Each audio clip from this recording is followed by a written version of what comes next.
નમસ્તે વિદ્યાર્થી મિત્રો, ધોરણ 7 ચેપ્ટર 9 સમય સંખ્યાઓ. વિદ્યાર્થી મિત્રો, આ ચેપ્ટર શરૂ કરીએ તે પહેલા આપણે થોડી સમજૂતી જોઈ લઈએ. સૌપ્રથમ વાત કરીએ સમય સંખ્યાની અંદર પ્રાકૃતિક સંખ્યાઓ વિશે. તો આપ સૌ જાણો છો કે પ્રાકૃતિક સંખ્યાઓ એટલે કે નેચરલ નંબર્સ જે 1 થી શરૂ કરીને અનંત સુધીના હોય છે. 1, 2, 3, 4 થી લઈને અનંત સુધીની સંખ્યાઓ જેનો સમાવેશ પ્રાકૃતિક સંખ્યાઓમાં થાય છે. ત્યારબાદ જોઈએ પૂર્ણ સંખ્યાઓ એટલે કે વોલ નંબર્સ જેની શરૂઆત 0 થી થાય છે. 0 થી શરૂ કરીને 1, 2, 3, 4 લઈને અનંત સુધી. પ્રાકૃતિક સંખ્યામાં 0 નો સમાવેશ નથી થતો, પૂર્ણ સંખ્યામાં 0 નો સમાવેશ થાય છે. આ બંનેમાં માત્ર એટલો જ ફરક છે. ત્યારબાદ જોઈએ પૂર્ણાંક સંખ્યાઓ. પૂર્ણાંક સંખ્યાઓ એટલે કે ઇન્ટીજર્સ, જેમાં 0, ધન સંખ્યાઓ અને ઋણ સંખ્યાઓ આ બધી જ સંખ્યાઓનો સમાવેશ પૂર્ણાંક સંખ્યાઓમાં થાય છે. તો આ હતી તેની બેઝિક સમજૂતી. હવે આપણે જોઈએ કે સમય સંખ્યાનું સંખ્યા રેખા ઉપર નિરૂપણ. સંખ્યા રેખા શબ્દથી તમે બધા પરિચિત છો.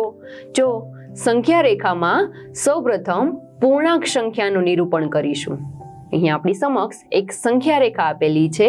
સંખ્યા રેખામાં બરાબર મધ્યમાં 0 બિંદુ આવેલું હોય છે. ત્યારબાદ શૂન્યની જમણી બાજુના બિંદુઓને પ્લસ ચિહ્ન વડે દર્શાવાય છે, જે ધન પૂર્ણાંક છે. અહીંયા સંખ્યા રેખામાં જોઈ શકો છો, શૂન્યની જમણી બાજુએ જાઓ એ બધા ધન પૂર્ણાંકો હોય છે, જેને પ્લસ ચિહ્ન વડે દર્શાવવામાં આવે છે. એટલે કે આગળ પ્લસની નિશાની કરવી જરૂરી નથી, એટલા માટે ત્યાં નિશાની કરેલી નથી.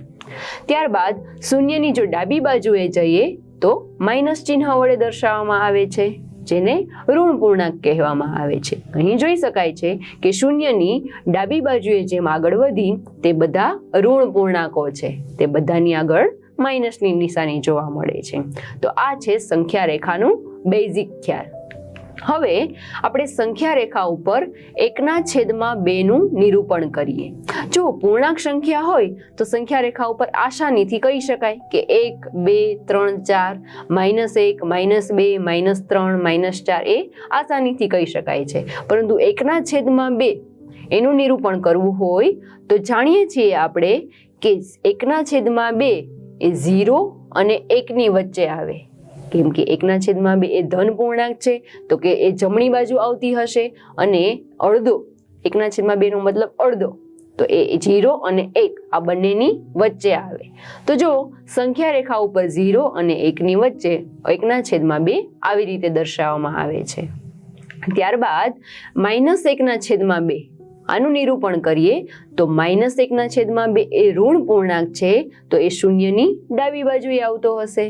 તો આ 0 અને 1 ની વચ્ચે હતું, તો આ સંખ્યા છે 0 અને -1 ની વચ્ચે હશે.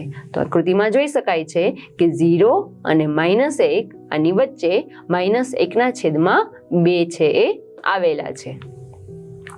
ત્યારબાદ જોઈએ કે પ્રમાણિત સ્વરૂપમાં સમય સંખ્યાઓ એ કેવી હોય છે. પ્રમાણિત સ્વરૂપ એટલે કેવું સ્વરૂપ, એના વિશે વાત કરીએ.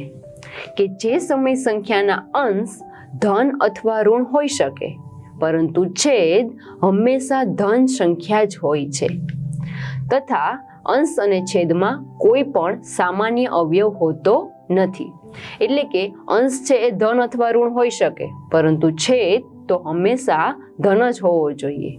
આ ઉપરાંત અંશ અને છેદ બંને ઉડતા ન હોવા જોઈએ, એટલે કે બંનેમાંથી કોઈ અવયવ સામાન્ય ન હોવો જોઈએ. ચલો એવું ઉદાહરણ જોઈએ.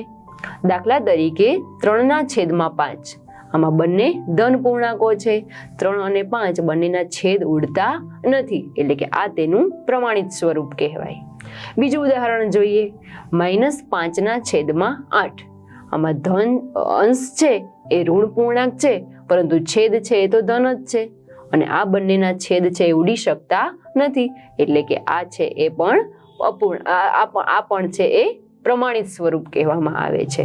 તો આ જોઈએ આપણે સ્વાધ્યાય 9.1 ની શરૂઆતની પ્રસ્તાવના.